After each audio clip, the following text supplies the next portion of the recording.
Welcome to the Abide Cohorts Session 3. Hopefully you enjoyed sessions 1 and 2. And I know I did. I did too. We were here when we did it. Yeah, we did, yeah. And you're well on your way to creating your rule of life. Now, I love that we're doing this during Abide. Yeah. So in the season of Abide, we're actually recording this cohort. So we're in the middle of 21 days of prayer and fasting. And I think that just puts us in a frame of mind that what we're talking about, we're actually living it out right now. Yes. And so if you hear something during this recording that is not an earthquake, those would be our stomachs. Also, please go to the website. You may be consuming this on the website. You may be watching this. You may be listening to this as the Grow People podcast. Whatever you do, make sure you're on the website and you're looking at or downloading the Abide Cohort Guide, because all of the information that we're talking about is there, and a lot of extended stuff that we don't have time to talk about in this recording will also be there. Also, your homework is there, and how you create your rule of life. And when we get to the end of the cohorts, also everything you need to do to start your own formation group. So, Sessions 1 and 2, we looked at what it means to be a disciple and what it means to be a disciple here at Revolution Church. So let's kind of recap that. Yeah, recap. We want you, again, the whole purpose of doing this is, like Pastor David said, help you to develop a rule of life, help you to learn how to get in or form a formation group, all for the purpose of discipleship and formation. And we wanted to give you a definition of what we're going after, again, based upon our mission. And this is what we talked about last week with Grow People. And so what does it mean to be a disciple here at Revolution Church? Just taking GROW as an acronym, so that you're grounded in the gospel. You know the gospel. You understand what it means to have trusted Jesus, be saved. You're rooted in relationships. You're living that out in community with other people. You attend gatherings in a small group, in a formation group. You're being rooted in relationships. But not only those things, you're actually growing in your capacity to love and forgive people. Again, that's what it means to be rooted in relationships. The O, you're operating in obedience. You're learning how to obey Jesus in every area of your life. One of the things you're talking about, like doing this during Abide, like, we're reading through the Gospel of John. And something really struck me in John chapter 1 when it was talking about John the Baptist and how it says Jesus came after him, but he ranked before him. Well, that's what it means to be living in obedience. Operating in obedience means you understand Jesus ranks ahead of you, and therefore you're living your life underneath his authority. And then the W is walking in good works. You're living out good works. You're living life on mission, and your goal is to serve and love other people and share your faith, and then multiply this into more people. So to be a disciple, again, you're grounded in the gospel, you're rooted in relationships, you're operating in obedience, and then you're walking in good works.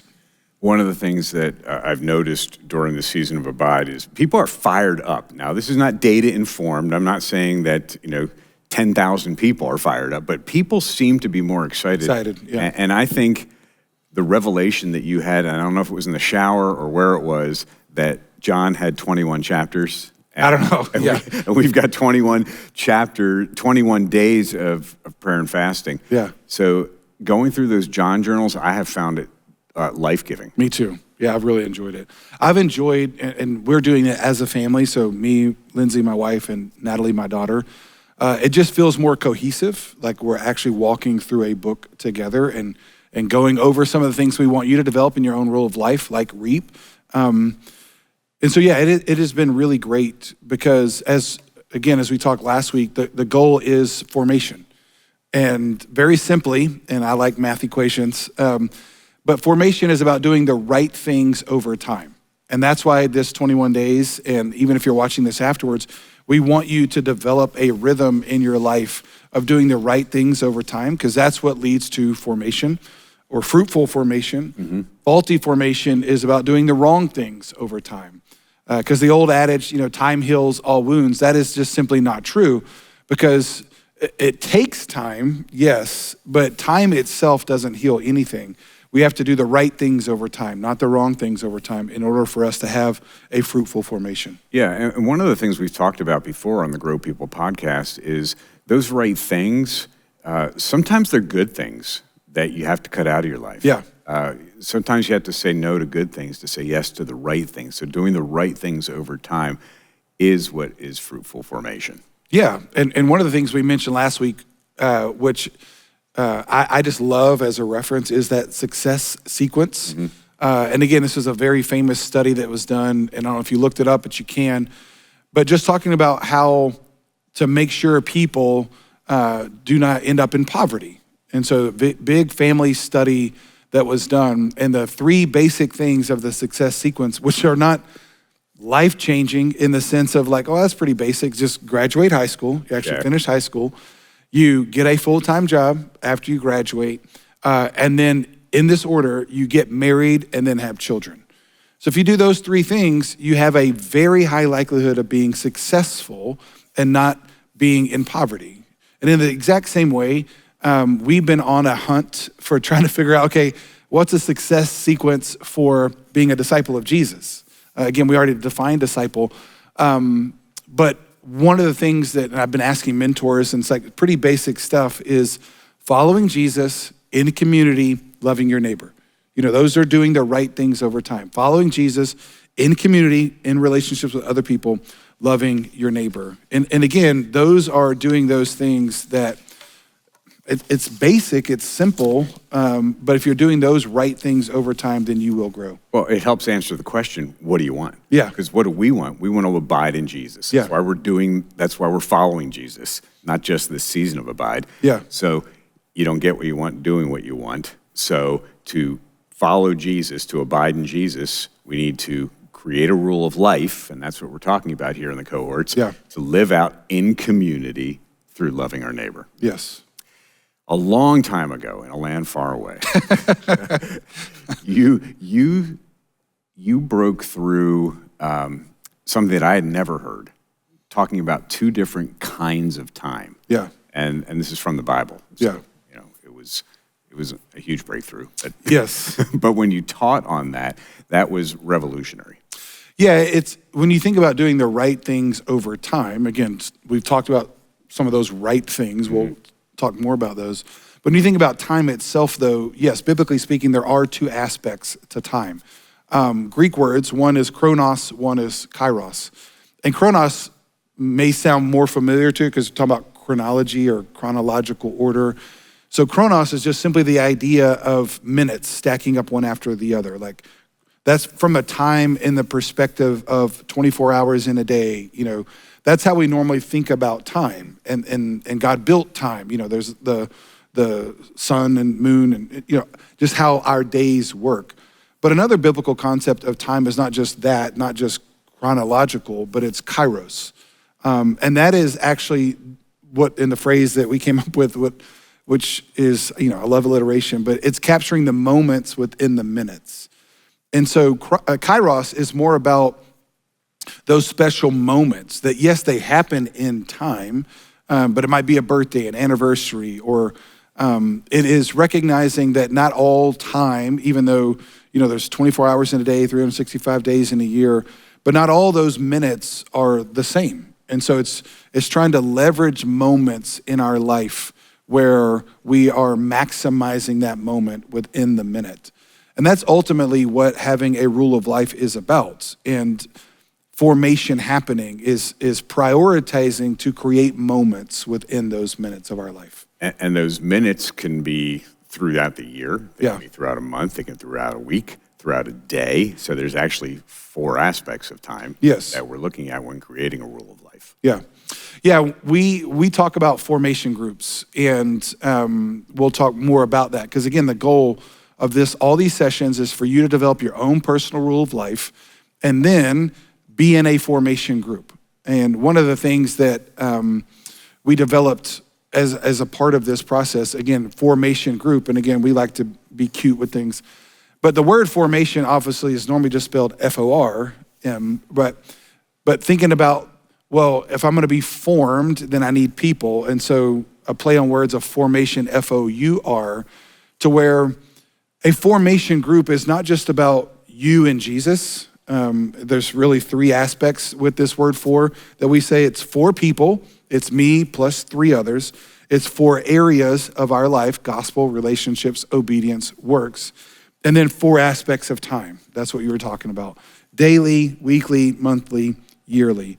And so we need to think about and prioritize and really schedule those moments within the minutes so that we are, as a part of a formation group, you plus three other people, those four areas of your life in a rule of life, and then thinking about, okay, how do I live this out in these aspects of my day, daily, weekly, monthly, yearly.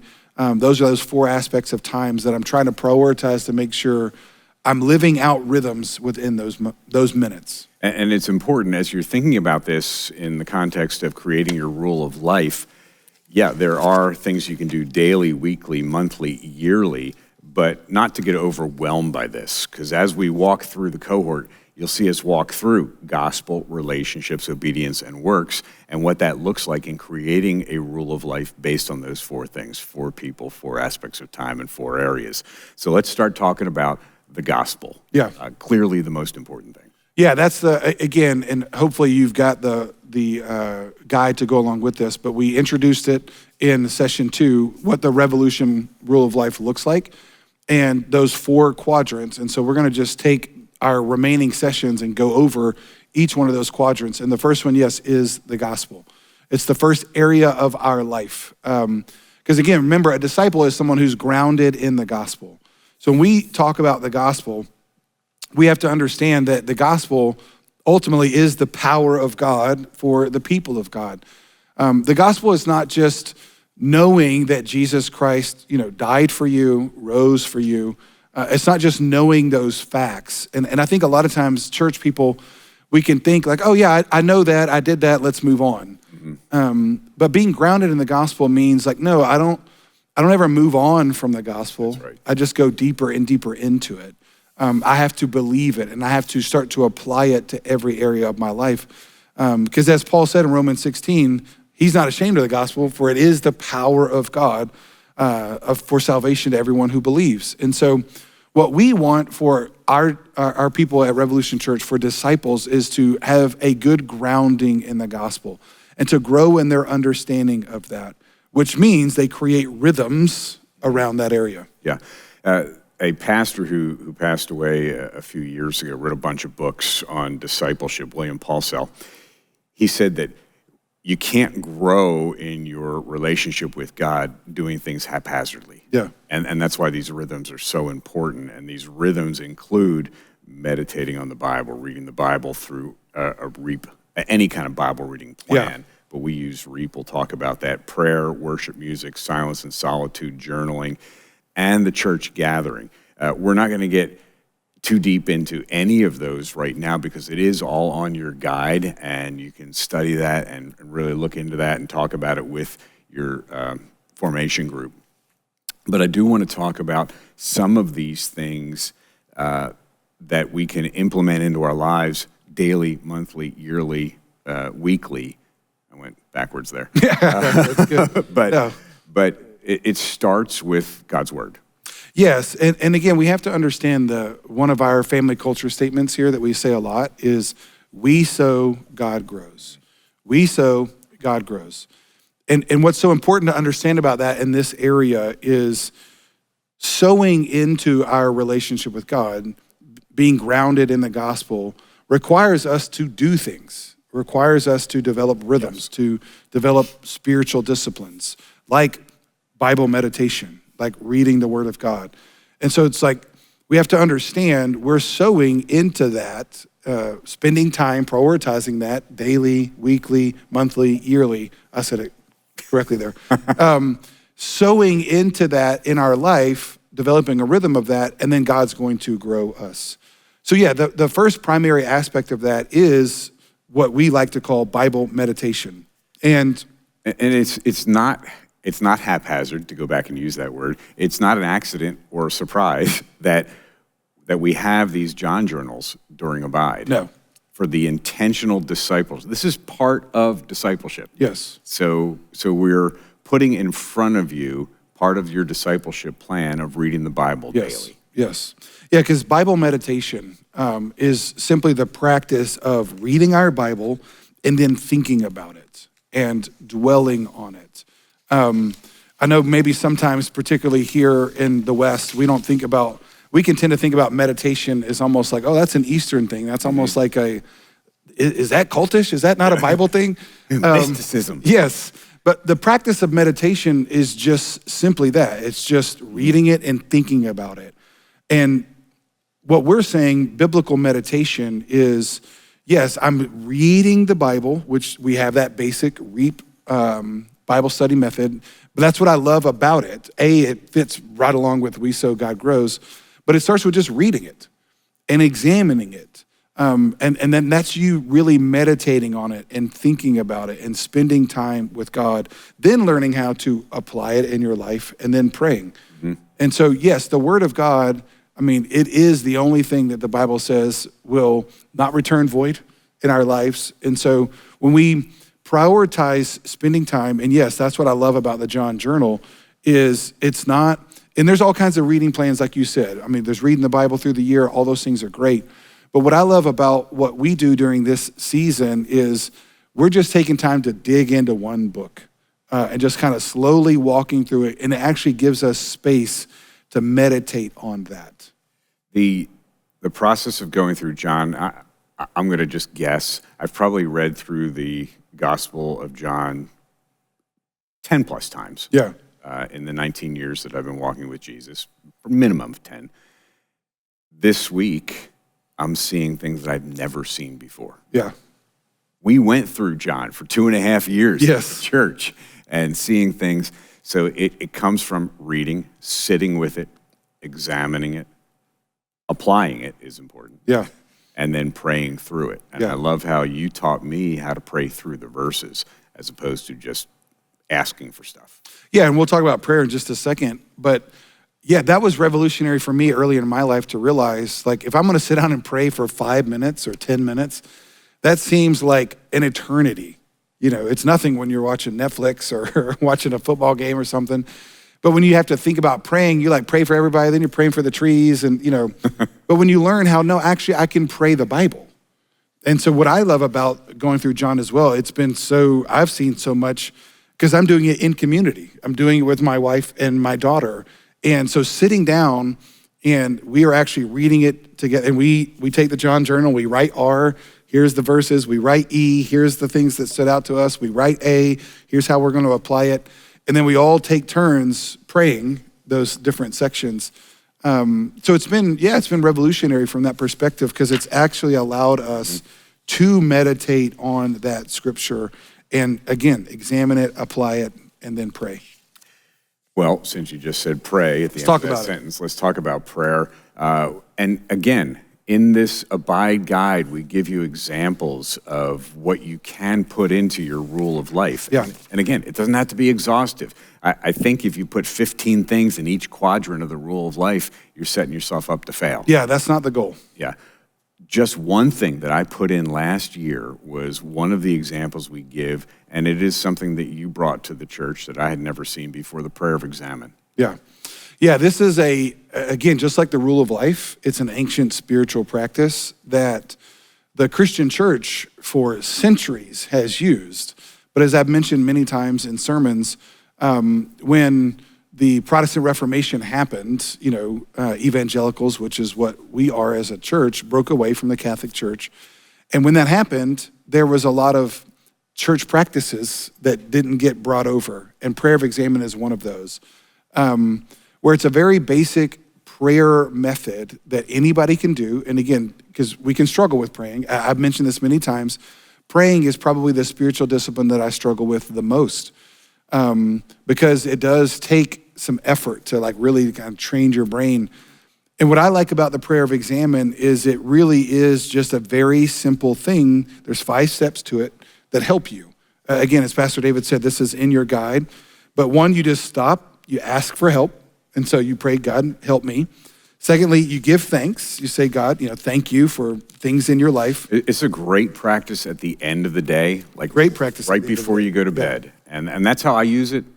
And it goes along with what I'm writing in the John journal, because it's not just, hey, what am I seeing in John? It's, hey, what am I asking God for? How is he answering these prayers? Yeah. So as you're doing the prayer of examine, you're walking through that. Hey, Yeah, that's the third one, like review the day. What am I seeing God do? Yeah. Yeah, you review the day. You kind of go back over it with God. Think about where you were, what you did. Fourth, face your shortcomings. Confess, God, hey, I missed this today.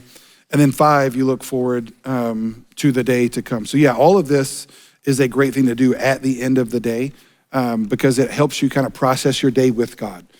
And that's really what praying is. I think so often we're just like, all right, God, I need to tell you how great you are, then I need to ask for what I need, But prayer is just simply that, just processing. It's a relationship with the person. Mm-hmm. And just like how any relationship with a person works, you sit down and you have a conversation.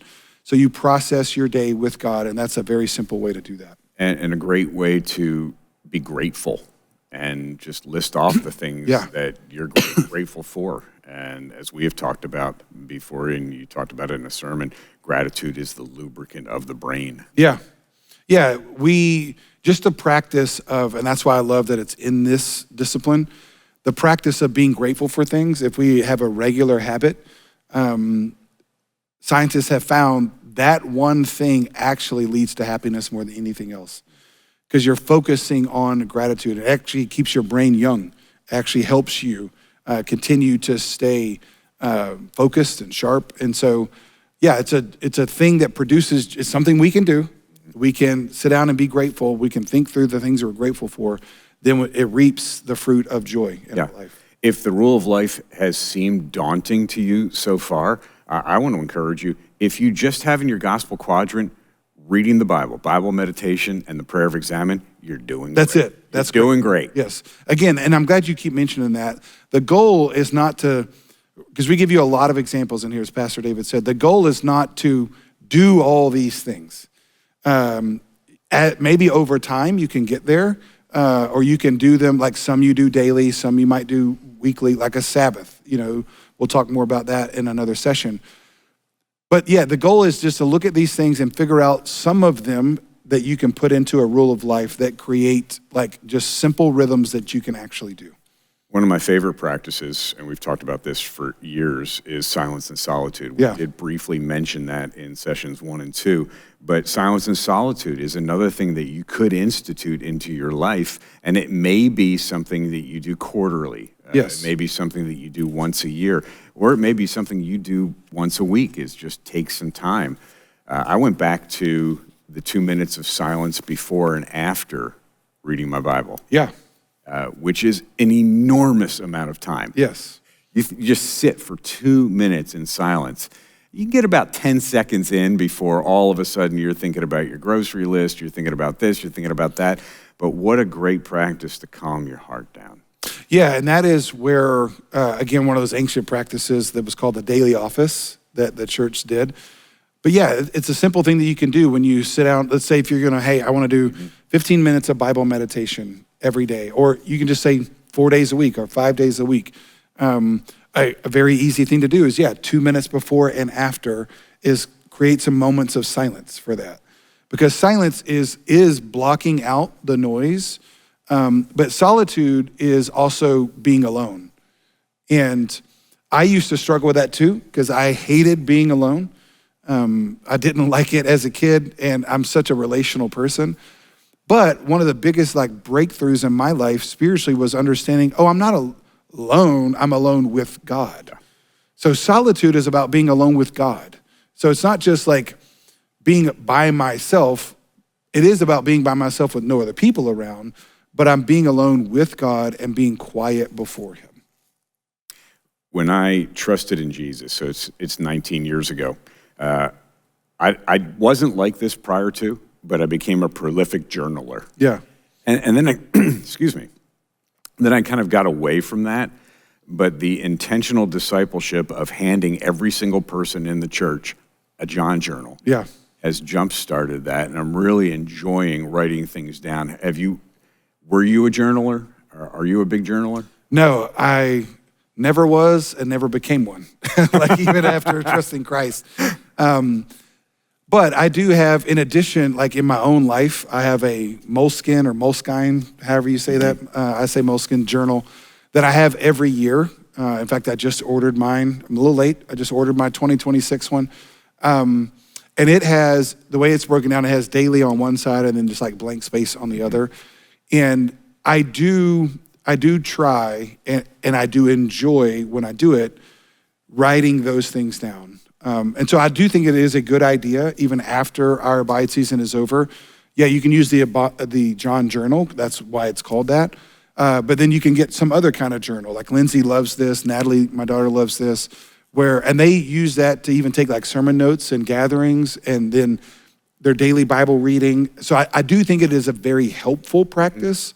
As the phrase goes, a short pencil is better than a long memory, And so you can write things down. You can write your prayers down. So that is something that I am intentionally, that's a part of my rule of life to start doing that better. I saw D.A. Carson, my dear friend Don Carson. Yeah. we're not friends. We said hi to each other in the lobby one time. Yeah, but very famous theologian, by the way, yes, if you don't know. Yes, and I heard him speak on the topic of journaling, and he said, those who do not think about and ponder the things that God has done in their lives should not be surprised when they don't see God moving. That's a good point. And I think that's the great thing about journaling is, and I don't go back every single week and read my journals, but I will go back and go, okay, this is what I wrote down. Has God moved in this area? Yeah. So I think that's really helpful. So keep your John journal that you're using right now. Yeah. And next January, next Abide, open it back up. See how God has moved, or see how God has moved throughout these 21 days. I've already seen him move, and we're just in the first week. Yeah. So journaling and Bible meditation and prayer of examine, those are things that you can have in your gospel quadrant. But for me, there is nothing greater, and this is from day one, 2006, nothing greater than the gathering of the people at church. Yeah. And we talk about that. That's why we call it a gathering, and that's why we stopped calling it a service years ago. Yes. It is the gathering of God's people. Charles Spurgeon says it's the happiest place on earth. I concur. Before Disney, yeah. Oh, well before Disney. Yes, he said it before Disney, and it is before. It ranks before Disney. Yes. Yeah, and gatherings, again, I think it's so important. And even when you think about just the discipleship process and how Jesus did that, and we talk about this a lot in our discipleship process, like Jesus had thousands, hundreds, 12 and 3, or the 72, 12 and 3. And that's the approach that we've taken as a church.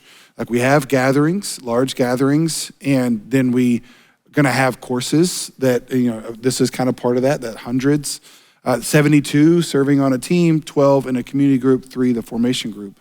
But nothing can replace, you're right, the gathering of the church. And that is why we now will correct people. They say a service, we say, no, it's a gathering because it is the gathering of the people of God. So every week, it's like a family gathering where we come together.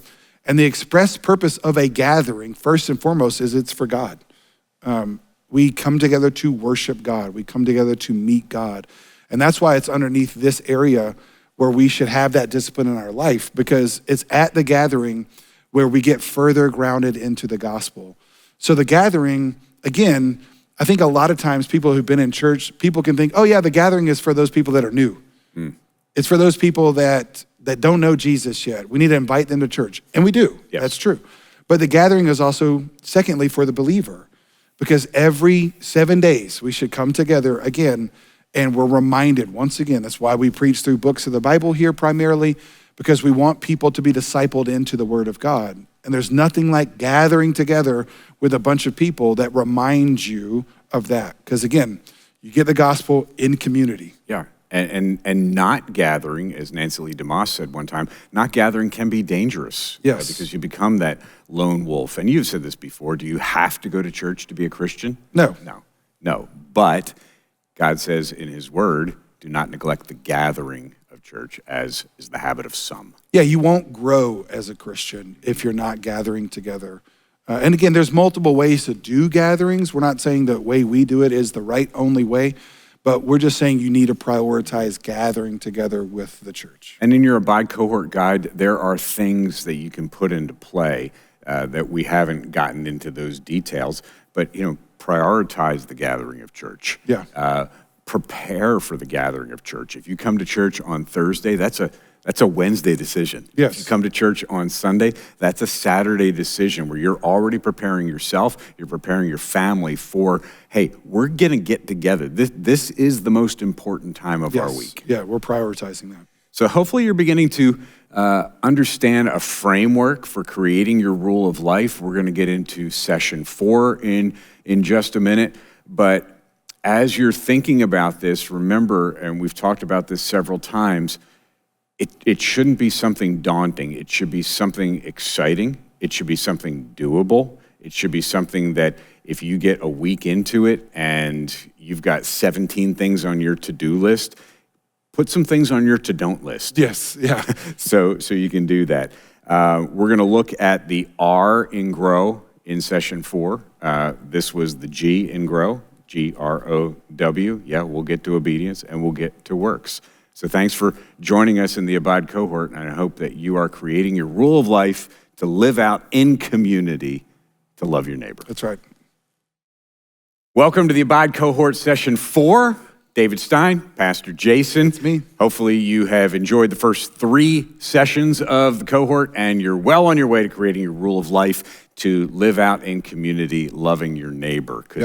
Because that's the success sequence. That's the goal. If you're going to be a disciple, and I love how I was going to say we define disciple. No, that was Dallas Willard who defined disciple as somebody who has made the decision that the most important thing in their life, is to learn, because that's what disciple means, learn. Yeah. Learn how to do the things that Jesus said to do. Yes. So that's what we're doing here in this cohort, session 4, as we go to all 4 aspects of, or 4 areas of GROW in 4 areas of time, 4 aspects of time, with 4 people to create your formation group. We're going to talk about relationships right now, because that is the R in grow, and we are built for relationships.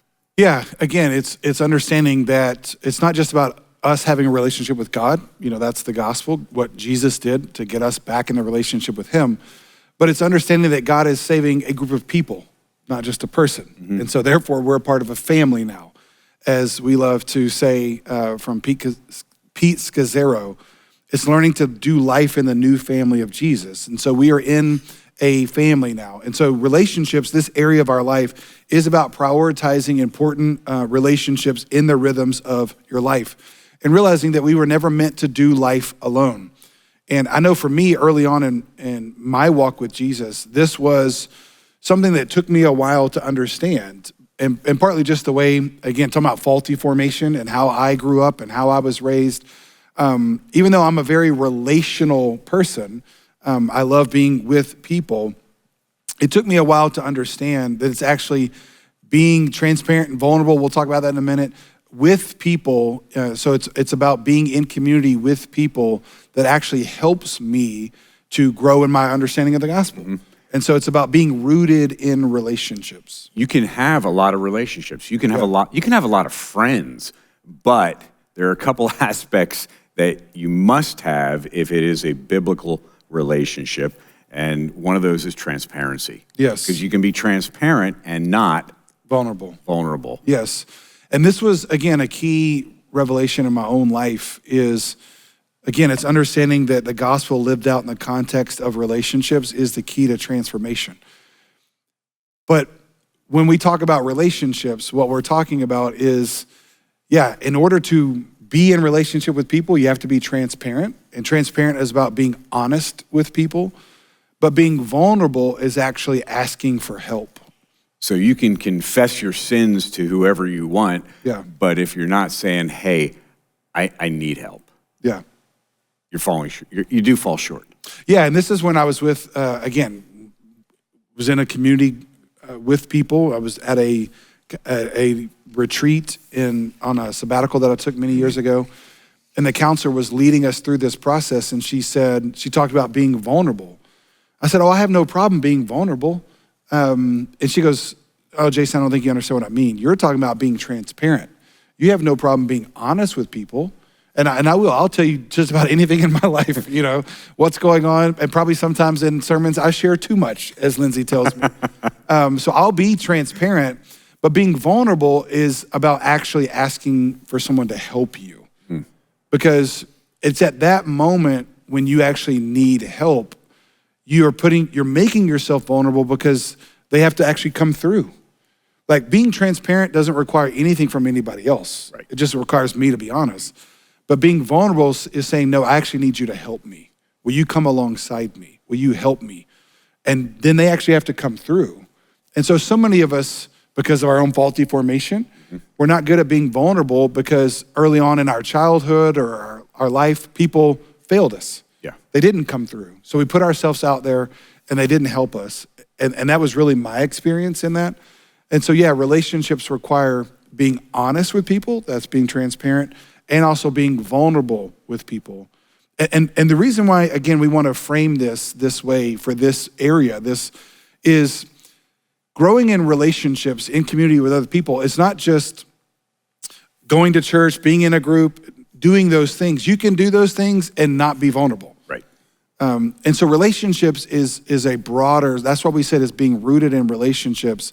It actually requires more than just activity, because I can do those things, but I'm not being transparent, I'm not being vulnerable, then I'm actually not growing in this area of my life. And speaking only from the point of view as a man, that is one of our struggles, is not only being transparent, but certainly being vulnerable, certainly asking for help. We won't ask for help at Home Depot. I would rather walk around wondering where the light bulbs are than ask for help. Yes. And asking for help is not just a gift for yourself, but it's also a blessing to the other person, because maybe they get to step into their gifting. Totally, and that's what relationships are for. None of us have grown without the help of other people, whether that was parents or grandparents or whatever your family dynamics were. And so there's no way we can grow without other people helping, but somewhere along the way, and it's not a uniquely man problem, but definitely men suffer from it. We just become self-reliant. We think, well, if it's gonna be done right, then I gotta do it.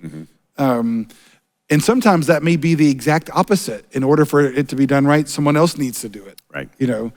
And so, there's people like at Home Depot that are experts. What is it? You can do it, we can help. Yeah. It's a great example. Yeah, you gotta ask them. Yes. If you listen to the Grow People podcast, you've heard us talk about this, that when Pastor Jason is writing his sermons, he is closed up in his office, he's got his headphones on, and he is singing. Yes. And loudly. And not goodly. Not goodly, but loudly. But loudly. And the louder he gets, the better the sermon's gonna be. Because he's coming up with these points, he's coming up with revelation that God is showing him. Well, when we were creating the cohort, there was one moment where we wrote something and just started shouting, like that's good. Yeah. It may not be that good, but you said— It was to us. Yeah, you said, we have to one another. Yeah. And that's the key to relationships, because there's 56 times in the Bible where God's word says one another. Yes. And that's, love one another and be devoted to one another, build up one another, serve one another, consider others more significant than yourselves, which is my favorite verse in one of my favorite verses in Philippians. Yeah. That may be my favorite Bible chapter, book. Huh. You can figure that out later. Yeah, I really hadn't thought about that. But one anothering one another is the key to relationships. Yeah, and that's why it's so important when people, like we were saying earlier, I don't have to go to church to be a Christian. That's true. But you'll never grow because you never get to live these things out. There's a whole list. Like you said, depending on how you categorize them, there's at least 56 one another's in the New Testament. You've mentioned some of them. Honor one another, live in harmony with one another, build up one another, admonish one another, serve one another, speak the truth in love to one another, being kind and compassionate, comfort one another, bear with one another. It's actually in the process of living out the one another's with one another that we grow, because it's like having children. It's like working in a job. if you just focus on yourself all the time, you're going to be not only probably narcissistic, but you're going to stunt your own growth because we can't see our own face. Like we might think we're doing great, like me singing in my office, but other people around me are like, oh, this doesn't sound so great, right? So that actually helps. And again, what's sad is a lot of times in our own formation, our faulty formation, we don't get to see this lived out. And that's why we love that definition of discipleship is learning to live in the new family of Jesus. Because you may not have gotten this in your family of origin, but you should get this in the church. Yeah. You should get this in the family of God. And we mentioned this briefly because we're going to reveal later on this year a diagnostic tool to say, hey, how you doing at following Jesus? How you doing at being a disciple? These one another's. It's a part of that. Yeah. Yeah. You want to know how you're doing? How are you doing with bearing one another's burdens? Yeah. How you doing with bearing with one another? Yes. How you doing with considering others more significant than yourself? Not necessarily to agree with that person, because you don't have to agree with everybody. And this is really big in social media. People disagree, and it gets ugly. Yes. But it's consider others more significant to value them. Yeah. And if you value the other person, you can have a disagreement. Yes. Yeah, I don't have to agree to be agreeable. I don't have to, there's been plenty of times where we may not have agreed on something, but it's actually listening to why you think differently. Oh, I didn't think about it that way. But it's actually the going through the process that shows I'm actually growing. And yeah, that's why we want to help you learn how to diagnose yourself in that and in community. Like as a part of that would be actually ask other people, how are you doing in these things? Not just ask yourself how you're doing in these things. That's hard. Yeah, because again, and there are areas that we're going to talk about in your relationship, like in your marriage, if you're married, with your kids, coworkers, friends, church, is asking them how you're doing. Hey, how do you experience me? Like in a meeting, am I enjoyable? Or do you just kind of like roll your eyes every time I open my mouth? Right. Like we need that kind of feedback. We may not want it, but we need it. Yeah, you shared this in our all-staff meeting this week, that every single person on our staff has to have somebody else that you have given permission to speak into your life. Yes. Yeah, like, hey, help me. Am I being negative right now? Am I not being grateful? Are there's things in this list that I'm failing to do? James says, listen twice as much as you speak. And we're talkers. Most pastors are. We love talking. I joke. I'm like, I never had an idea I didn't like, and I love having ideas. But again, I need community to help me. And they need the freedom to speak truth to me. Obviously, my wife has that freedom. I have mentors in my life that have that freedom. But friends, our church, in a community group, need to have that freedom because it's not just about attending religious activities. It's about being in relationships with people that you can actually say, am I actually learning how to forgive? Am I actually learning how to reconcile? Do I know how to do conflict resolution? That's a big one. Am I listening more than I speak? Am I growing in those areas of relationship? That's one of the things in premarital counseling. We focus an entire week on conflict resolution. Yes. Because you will have conflicts. Yes. The happy couple that comes to premarital counseling, we've never had a fight. Oh, yes. Well, your first one's going to be a doozy. Just welcome to marriage. Yeah. We give you recommended baseline practices in this Abide Cohort Guide. So again, make sure you're reading this as you're watching this, or you've printed it out, because it goes into way more detail. But we do want to talk about those relationships that you can have into your rule of life. For example, marriage. Yes. You may just want to have in your rule of life date night with my spouse every week or every 2 weeks, however you want to play it. Yeah, the point, and I'm glad you mentioned that. Yeah, we have baseline practices for all areas, but this one is prioritizing a few key relationships in your life and setting a few actions that you will commit to do with each of them. And so, yeah, the first one can be marriage, not Mary. Mary's my sister. But in marriage, saying, okay, what are some basic practices? And Lindsay and I heard this, my pastor, when Lindsay and I first got married, and you can use this one. I didn't come up with it, but he said dialogue daily, like talk daily. date weekly, and then depart quarterly. And we've kind of used that as a framework, as a very simple framework. Not from each other. No, go on a trip together, So Lindsay and I have used that as a baseline for us. Again, we try to talk daily. And one of Lindsay's most favorite things to do is go on a walk. And so we just go on a walk and talk, and again, that's a doable thing. Yeah. We can do that. Try to date weekly, go on a date. And when I say that, that's without children if you have kids, and then depart quarterly together. So again, those three examples right there in your marriage are an example of daily, weekly, monthly, quarterly, that kind of thing. Kids. That is another aspect of relationships. Yes. And Paul David Tripp and his wise mustache. Yeah. I've loved everything I've ever read from He's an Paul author David. and pastor, if you don't know who he is. He wrote Shepherding a Child's Heart, I believe that was the title of the book. But he said, and I'm going to have to read this, in every moment when you are parenting, you are being parented. In every moment that you're called to give grace, you are being given grace. In every moment when you are rescuing and protecting your children, you are being rescued and protected. In every moment when you feel alone, you are anything but alone because He, God, goes wherever you go. That's for any aspect of life. Yeah.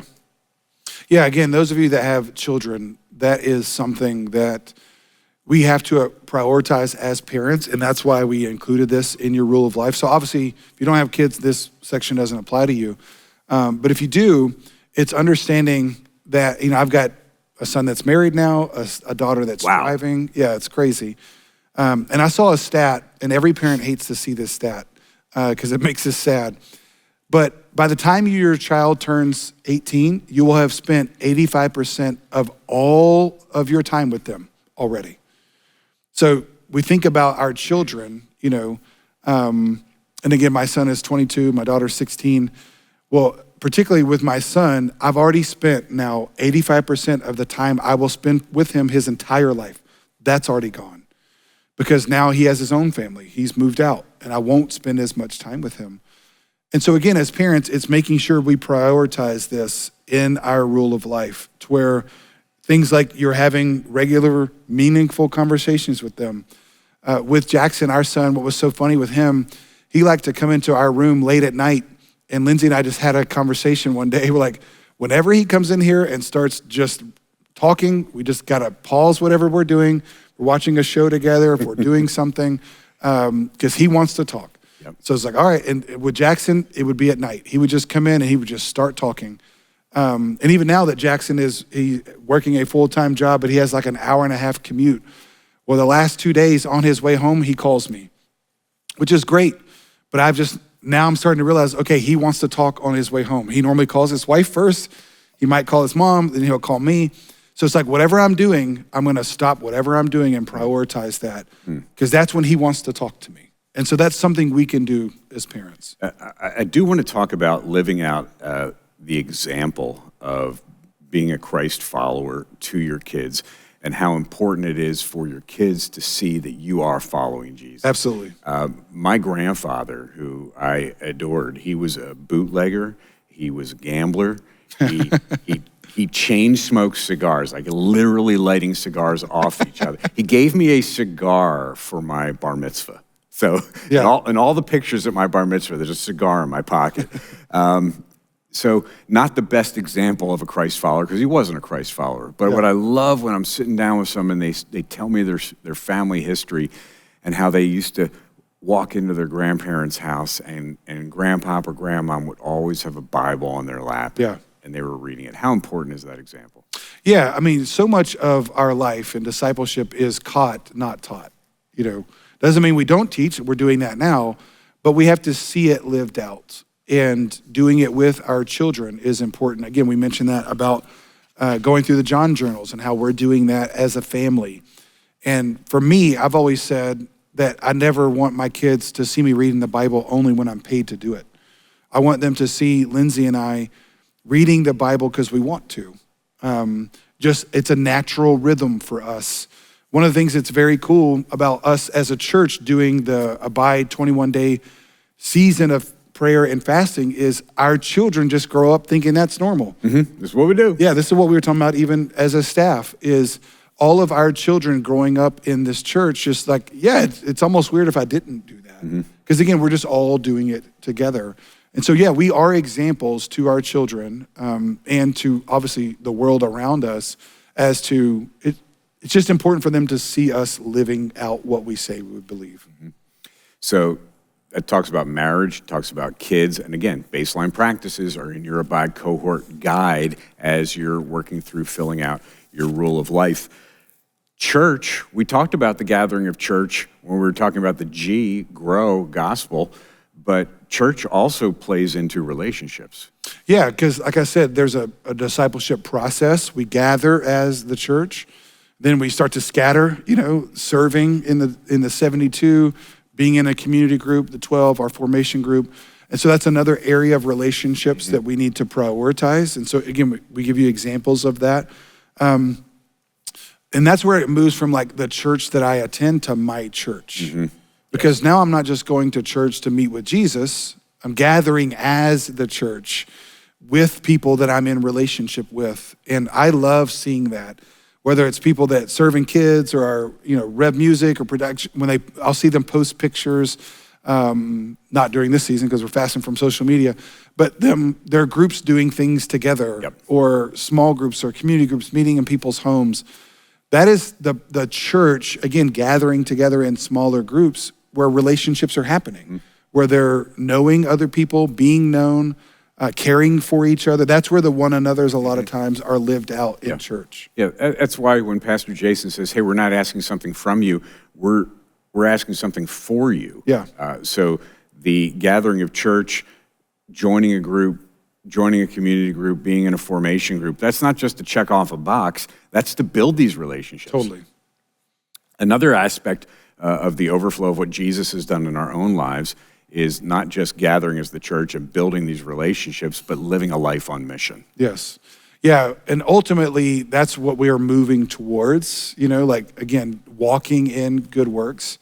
But we included it here in relationships as well, because we just wanted to make sure we are all prioritizing as the people of God, that we have relationships not only with Christians, but with, I don't like the phrase non-Christians, I like not yet Christians as much, or pre-Christians. I was a not yet for a long time. Yes, to where we're aware of and prioritizing time to be in relationships with people that don't know Jesus. And for a lot of you, that might be in your work.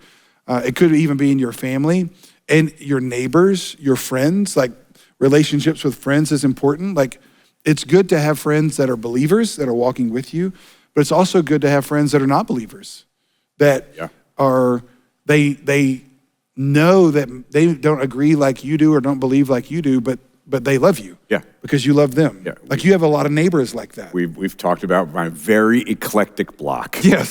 and they know what I believe, they know what I stand for, but they also know that I love them. Yes. Yeah, and we want to be the type of people that bless them.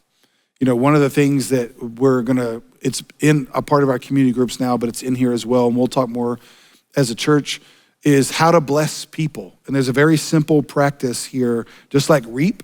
There's a very simple practice called bless, where you can see in the guide, where you begin with prayer, you're praying for those people, you're listening to those people, that's the L. You eat with those people, you develop relationship with them, you serve them, and then eventually you share your story of how Jesus changed your life. Yeah, so think about it in the context of even your closest neighbors.